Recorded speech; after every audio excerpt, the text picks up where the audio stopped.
Assalamualaikum warahmatullahi wabarakatuh. Selamat jumpa kembali dengan saya. Di sini kita akan melanjutkan pembahasan sebelumnya yang terkait dengan standarisasi dan penjaminan mutu ekstrak. Nah, untuk sebelumnya kita sudah membahas terkait hal-hal yang terkait dengan parameter spesifik. Sekarang kita membahas adalah parameter non-spesifik ya teman-teman. Untuk parameter non-spesifik pertama yaitu ada sudut pengeringan. Nah, sudut pengeringan sendiri itu merupakan pengukuran sisa zat setelah pengeringan. Jadi yang kita ukur adalah berapa sih pengurangan berat atau bobot yang setelah kita melakukan pengeringan atau pengovenan seperti itu. Proses penetapan sudut kering itu dilakukan pada suhu 105 derajat Celcius selama 30 menit atau sampai berat konstan.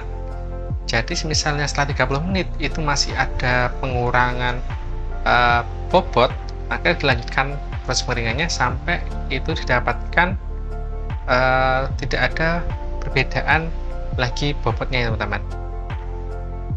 Nah, ada beberapa yang mungkin hampir mirip ya terkait dengan pengeringan, itu adanya kadar air. Jadi kita biasa mengenal adanya moisture content atau kandungan lembab dan LOD, loss on drying.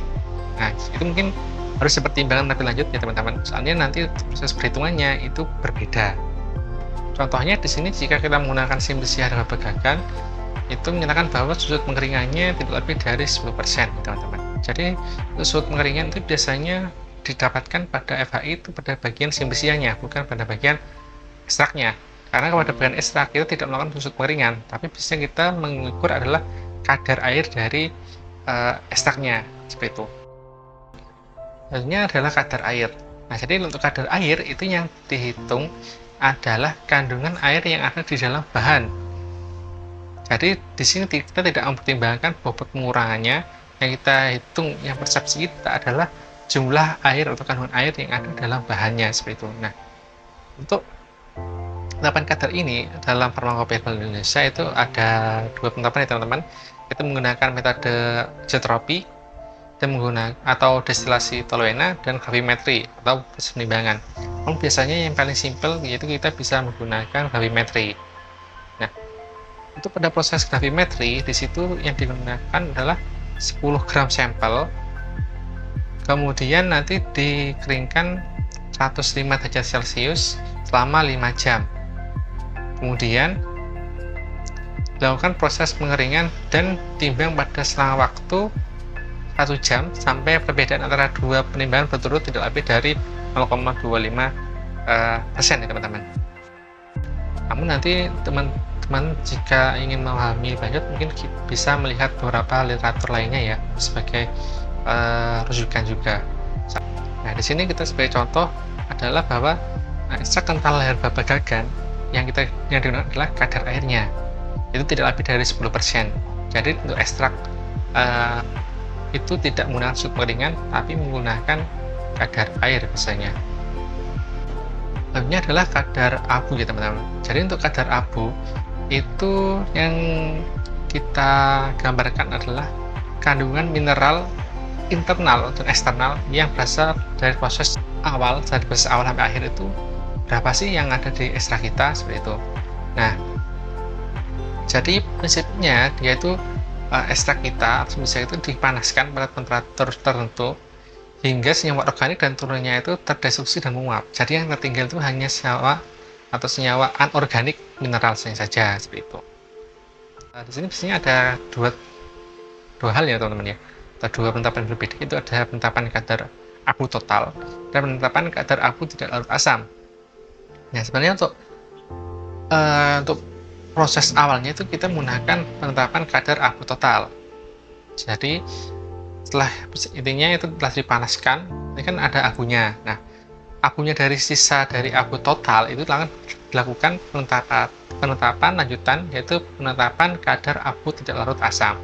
Jadi untuk teman-teman yang ingin melakukan pengujian penetapan kadar abu tidak larut asam, maka wajib melakukan penetapan kadar abu total dulu seperti itu. Tentunya adalah parameter non spesifik berupa sisa parut. Mungkin untuk bagian sisa larut ini hampir sama yang telah saya jelaskan pada bagian video sebelumnya teman-teman, itu pada bagian pemilihan larut untuk ekstraksi. Itu telah saya jelaskan. Namun intinya pada sisa larut ini kita menghitung berapa sih larut yang tertinggal, sisa larut yang ada pada ekstrak kita, seperti itu.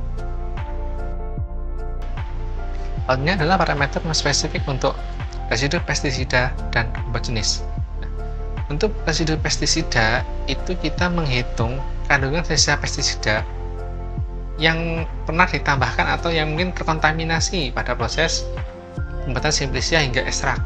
Nah, jadi mungkin pada tanamannya, pada pas penanam tanaman itu mungkin ada penggunaan pestisida. Nah, kita mengharapkan bahwa jumlah yang ada di ekstrak itu tidak melebihi batas yang ditetapkan. Karena apa? Saja dia akan bersifat toksik bagi kesehatan. Selanjutnya adalah bobot jenis. Bobot jenis itu kita bisa definisikan sebagai perbandingan antara massa atau bobot dengan volume ya teman-teman, persentase volume yang diukur pada suhu 25 derajat Celcius. Nah, kita bisanya itu menggunakan alat berupa pignometer. Selanjutnya adalah parameter non-spesifik berupa cemaran logam. Kita mengetahui bahwa ada beberapa logam yang jika kita konsumsi secara tidak sengaja ataupun sengaja itu bisa berakibat fatal dan toksik bagi kesehatan manusia.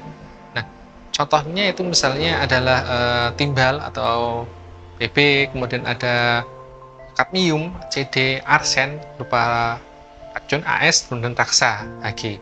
Nah, logam-logam ini itu seharusnya tidak ada atau mungkin bisa ada, tapi tidak boleh lebih dari yang batas yang telah ditentukan.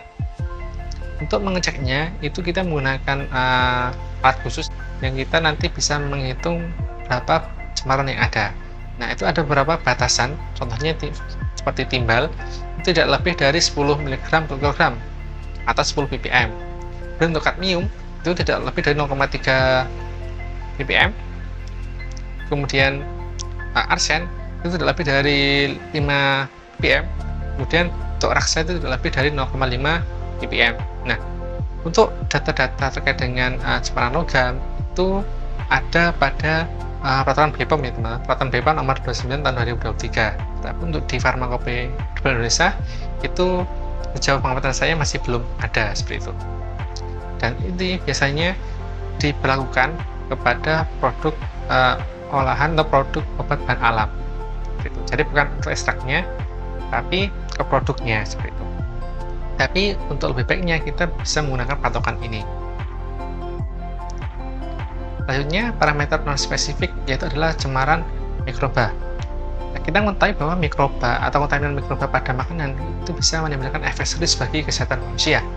Nah, tentunya kan prosesnya kita mulai dari proses pembuatan simplicia hingga ekstraksi itu kita tidak bisa menjamin bahwa 100% dia steril dari bebas dari patogen atau mikroba. Maka di sini regulator itu sudah mensyaratkan bahwa untuk produk kita atau produk bahan alam kita itu harus mensyaratkan bahwa tidak melebihi dari batas yang cemaran mikroba yang telah ditentukan. Nah, untuk di Farmakope Herbal Indonesia maupun Materi Medis Indonesia itu tidak ada keterangan atau data yang mencantumkan berapa sih nilainya dari persyaratan batas cemaran mikroba. Nah, adapun untuk proses cemaran mikroba dan lain-lain itu bisa adanya pada Farmakope Indonesia ya teman-teman, bukan di Farmakope Herbal Indonesia, tetapi di Farmakope Indonesia, yaitu Farmakope yang membahas terkait dengan pengolahan obat-obat profesional, obat-obat modern lah seperti itu. Jadi di sana ada beberapa prosedurnya sudah ada dan data-datanya setelah ada. Namun jika kita untuk melihat dari persyaratan dari untuk bahan alam itu ada lagi di peraturan BPOM tadi, peraturan BPOM nomor 29 tahun 2023. Di sana telah mencantumkan bahwa persyaratan dari penyemaran mikroba dari masing-masing jenis produk olahan atau produk bahan alam. Nah, secara umum itu nanti akan dibagi menjadi dua bagian ya teman-teman. Itu ada obat dalam atau oral dan obat luar atau itu seperti itu. Jadi mungkin teman-teman jika ingin melihat lebih lanjut data persyaratannya itu bisa melihat ke Peraturan BPOM Nomor 29 Tahun 2023 yang mengatur tentang persyaratan keamanan mutu dan obat bahan alam. Di situ juga telah diatur mulai dari berbagai hal ya teman-teman, baik bukan hanya sekedar sebaran mikroba dan batas sisa pelarut. Di situ juga ada mengatur tentang berbagai hal-hal persyaratan mutu dan kualitas dari produk olahannya. Ini itu saja yang bisa saya sampaikan. Mungkin ini merupakan rangkaian video terakhir terkait dengan proses pembuatan simplicia dan ekstrak dari bahan alam. Di sini saya mengucapkan mohon maaf apabila ada salah kata maupun perbuatan. Terima kasih.